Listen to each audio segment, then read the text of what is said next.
ಹಳೆಯ ಸಿನಿಮಾಗಳಿಗೆ ಸೀಕ್ವೆಲ್ ಅಂದ ಕೂಡಲೇ ಅಲ್ಲಿ ಎಕ್ಸ್ಪೆಕ್ಟೇಷನ್ಸ್ ಅನ್ನೋದಕ್ಕಿಂತ ಜಾಸ್ತಿ ಅದು ಒಂದು ಭಾವನೆಯಾಗಿ ಆ ನಾಸ್ಟಾಲ್ಜಿಯಾನ ಫೀಲ್ ಮಾಡೋದಕ್ಕೆ ಹೋಗೋದು. ಬಟ್ ಅದು ನೋಡಿದ್ರು ನೋಡದೇ ಇರೋ ಹಾಗೆ, ಸಿಕ್ಕಿದ್ರು ಸಿಗದೇ ಇರೋ ಥರ ಅರೆ ಬರೆ ಅನುಭವವನ್ನ ಕೊಟ್ರೆ ಹೋಗಿದ್ದಕ್ಕೂ ನೋಡಿದ್ದಕ್ಕೂ ಅರ್ಥನೇ ಇರಲ್ಲ.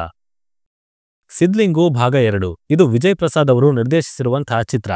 ಲೈನ್ ಕಡೆ ಬಂದ್ರೆ, ಮಂಗಳ ಟೀಚರ್ನ ಕಳ್ಕೊಂಡ ಮೇಲೆ ಸಿದ್ಲಿಂಗು ತುಂಬಾನೇ ಹತಾಶನಾಗಿರ್ತಾನೆ. ಅವನನ್ನ ಒಂಟಿತನ ಕಾಡ್ತಾ ಇರತ್ತೆ. ಹೀಗಿರುವಾಗ ಇಂಥ ಸಮಯದಲ್ಲಿ ಆತನ ಜೊತೆಗೆ ಬರೋದು ಸೀತಮ್ಮ ಹಾಗೆ ಅಯ್ಯಪ್ಪ ಸ್ವಾಮಿ. ನಿಧಾನಕ್ಕೆ ಎಲ್ಲ ನಾರ್ಮಲ್ ಆಗ್ತಾ ಇದೆ, ಇನ್ನೇನೆಲ್ಲ ಸರಿ ಹೋಯ್ತು ಅನ್ನೋ ಅಷ್ಟರಲ್ಲೇ ಮತ್ತೆ ತನ್ನ ಹಳೆ ನೆನಪೊಂದು ಕನಸೊಂದು ಎದುರಿಗೆ ಬರುತ್ತೆ. ಸೊ ಈ ಸಾರಿ ಸಿದ್ಲಿಂಗು ಅದರ ಹಿಂದೆ ಬಿದ್ದು ಮತ್ತೇನೆಲ್ಲ ಅವಾಂತರ ಮಾಡ್ಕೊಂಡ, ಯಾರನ್ನೆಲ್ಲ ಕಳ್ಕೊಂಡ ಅಂಡ್ ಏನೇನೆಲ್ಲ ಪಡ್ಕೊಂಡ ಅನ್ನೋದನ್ನೆಲ್ಲ ನೀವು ಫಿಲ್ಮ್ ಅಲ್ಲೇ ನೋಡಿ ತಿಳ್ಕೋಬೇಕು. ಇನ್ನು ಆಕ್ಚುಲ್ ಆಗಿ ಸಿನಿಮಾ ಹೇಗಿದೆ, ನನಗೇನ್ ಇಷ್ಟ ಆಯ್ತು, ಏನೆಲ್ಲ ಕಷ್ಟ ಆಯ್ತು, ಇದೆಲ್ಲದ್ರ ಬಗ್ಗೆನೂ ಡೀಟೇಲ್ಡ್ ಆಗಿ ಮಾತಾಡ್ತೀನಿ. ಆದ್ರೆ ಅದಕ್ಕಿಂತ ಮುಂಚೆ ಚಾನಲ್ಗೆ ಹೊಸಬ್ರಾಗಿದ್ರೆ ಸಬ್ಸ್ಕ್ರೈಬ್ ಮಾಡ್ಕೊಳ್ಳಿ ಅಂಡ್ ವಿಡಿಯೋ ಇಷ್ಟ ಆಯ್ತು ಅಂದ್ರೆ ಡೆಫಿನೆಟ್ಲಿ ಒಂದು ಲೈಕ್ ಕೊಟ್ಟು ಸಪೋರ್ಟ್ ಮಾಡಿ. ಈ ಸಾರಿನೂ 2000 ಲೈಕ್ಸ್ ಎಕ್ಸ್ಪೆಕ್ಟ್ ಮಾಡ್ತಾ ಇದ್ದೀನಿ. ನೋಡೋಣ ಆ ಗುರಿನ ತಲುಪ್ತೀವಾ ಇಲ್ವಾ ಅಂತ. ಇಲ್ಲಿ ನನಗೆ ಪಾಸಿಟಿವ್ ಆಗಿ ವರ್ಕ್ ಆಗಿದ್ದು ಅಂದ್ರೆ ಅದು ರೆಫರೆನ್ಸಸ್ ಹಾಗೆ ಒನ್ಲೈನರ್ಸ್. ಹುಳ ಬಾಚಣಿಗೆ ಮಿಲಿಮೀಟರ್ ಅಲ್ಲಿ ಮಿಸ್ ಆದ್ರೂ ಅವ್ರ ಜೊತೆ ಕಾಂಪೀಟ್ ಮಾಡೋ ಮೀಟರ್ ಇದೆಯಲ್ಲ ಅಂದಿದ್ದು ಯಡಿಯೂರಪ್ಪ ಮಗ ವಿಜಯೇಂದ್ರ. ಅವ್ರ ಮೊಟ್ಟೆ ಪ್ರೋಟೀನು, ಇವ್ರ ಮಾತೆ ವಿಟಮಿನ್ನು. ಶಿವಣ್ಣ ಡಾಲಿ ದುನಿಯಾ ರೆಫರೆನ್ಸು. ಆದ್ರೂ ಇದನ್ನ ಲಕ್ಷ್ಮಿ ಹೆಬ್ಳಿಕರ್ ಅವ್ರು ಹೇಳಿದ್ರೇನೆ ಚಂದ. ಗ್ಯಾಪಲ್ಲಿ ಗೌಡ್ರ ಫ್ಯಾಮಿಲಿನ ಟಚ್ ಮಾಡಿದವರು ಈ ಕಡೆ ವರುಣ ಕ್ಷೇತ್ರದವ್ರನ್ನೂ ಬಿಟ್ಟಿಲ್ಲ.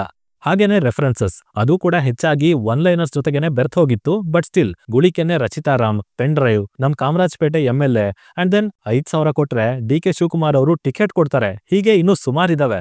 ಎಸ್ಪೆಷಲಿ ಫಸ್ಟ್ ಹಾಫ್ ನಲ್ಲಂತೂ ನನ್ ಕೈಗೆ ಪುರ್ಸೋತೆ ಇರ್ಲಿಲ್ಲ. ಆ ತರ ಅಷ್ಟು ಪಂಚ್ ಲೈನ್ ಗಳನ್ನ ಇಟ್ಟಿದ್ದಾರೆ. ಇನ್ನು ಸಿನಿಮಾನ ಶುರು ಮಾಡೋದಕ್ಕೆ ನಿರ್ದೇಶಕರು ತಗೊಂಡಂತ ಅಪ್ರೋಚ್, ಮೊದಲ ಭಾಗದಲ್ಲಿ ನಡೆದದ್ದಕ್ಕೆ ಒಂದಷ್ಟು ಜಸ್ಟಿಫಿಕೇಶನ್ ಅಂಡ್ ಅಲ್ಲಿಂದ ಮುಂದೆ ಹೋಗುವಾಗ ಹಳೆಯದನ್ನ ನೆನಪಿಸ್ಕೊಂಡಿದ್ದು. ತುರುವೇಕೆರೆ ಆಂಡಾಳಮ್ಮ, ತರೀಕೆರೆ ಮಂಗಳಮ್ಮ, ಮನೆ owner Arumugam, car owner Asadullah Baig. ಹೀಗೆ ಇಲ್ಲಿ ಪ್ರತಿಯೊಬ್ಬರಿಗೂ ಪ್ರತಿಯೊಂದಕ್ಕೂ ಕಾಲ್ ಬ್ಯಾಕ್ ಇಟ್ಟಿದ್ದಾರೆ. ಪಾರ್ಟ್ 1ನ ರೀಕಾಲ್ ಮಾಡ್ಕೊಂಡು ಒಂದು ಫೀಲ್ ಜೊತೆಗೆ ಸಿನಿಮಾನ ಶುರು ಮಾಡ್ತಾರೆ ಅಂಡ್ ಅದು ಲಿಟರಲಿ ತುಂಬಾ ಚೆನ್ನಾಗಿ ವರ್ಕ್ ಆಯ್ತು. ಇನ್ನು ಇಲ್ಲಿನ ಕ್ಯಾರೆಕ್ಟರ್ಸ್, ಸೀತಮ್ಮನ ಮಗ ಆನಂದ, ಗುಡ್ಡೆ ಗೋಪಾಲ, ಅಮಾವಾಸ್ಯೆ ಅನಂತು, ಹೆಸರಲ್ಲೇನಿದೆ ಬಿಡಿ ಅಂತ ಎಂಟ್ರಿ ಆದವರು ಅದರಲ್ಲೇ ಡಿಫರೆನ್ಸ್ ಮಾಡಿ ಕೊಟ್ಟಿದ್ದು ಒಂದು ಕಡೆ ಆದ್ರೆ, ಇನ್ನ ಒಂದಷ್ಟು ಪಾತ್ರಗಳಿಂದ ಅಲ್ಲಿನ ಸಂದರ್ಭಗಳಿಂದ ಲೈಟ್ ಆಗಿ ನಗುವನ್ನ ತರಿಸ್ತಾರೆ. ಪರ್ಫಾರ್ಮೆನ್ಸಸ್ ವಿಷಯಕ್ಕೆ ಬಂದ್ರೆ ಇಲ್ಲಿ ಯಾರಿಗೂ ಅಂತ ಸ್ಕೋಪ್ ಏನಿರ್ಲಿಲ್ಲ. ಹಾಗಾಗಿ ಯೋಗಿ ಅವರಿಂದ ಹಿಡಿದು ಎಲ್ರೂ ತಮ್ಮ ತಮ್ಮ ಪಾತ್ರಕ್ಕೆ ತಕ್ಕ ಹಾಗಿದ್ರು, ಸಂದರ್ಭಕ್ಕೆ ಬೇಕಾದ ನ್ಯಾಯನ ಒದಗಿಸಿದ್ರು. ಆಲ್ಸೋ ಕಥೆಯೊಂದು ಕಾಡಿದೆ, ಹಾಡಿನ ಸಾಹಿತ್ಯ ಸಂಯೋಜನೆ ಇಷ್ಟ ಆಯ್ತು ಅಂಡ್ ಮಿಕ್ಕಿದ ಕಡೆ ಮ್ಯೂಸಿಕ್ ಡೀಸೆಂಟ್ ಆಗಿತ್ತು ಅಂತ ಹೇಳ್ತೀನಿ. ಇನ್ನು ಇಲ್ಲಿದ್ದಂತ ನೆಗೆಟಿವ್ಸ್, ಸಿನಿಮಾ ಮೊದಲಿಗೆ ಒಂದು ಒಳ್ಳೆ ರೂಟ್ ಅನ್ನ ತಗೊಂಡು ಚೆನ್ನಾಗಿ ಸ್ಟಾರ್ಟ್ ಆಗುತ್ತೆ. ಪಾರ್ಟ್ 1ನ ರೀಕಾಲ್ ಮಾಡ್ತಾ ಹಳೆ ಪಾತ್ರಗಳನ್ನ ತರ್ತಾ ನಾಸ್ಟಾಲ್ಜಿಕ್ ಫೀಲ್ ಅನ್ನ ಕೊಡ್ತಾರೆ.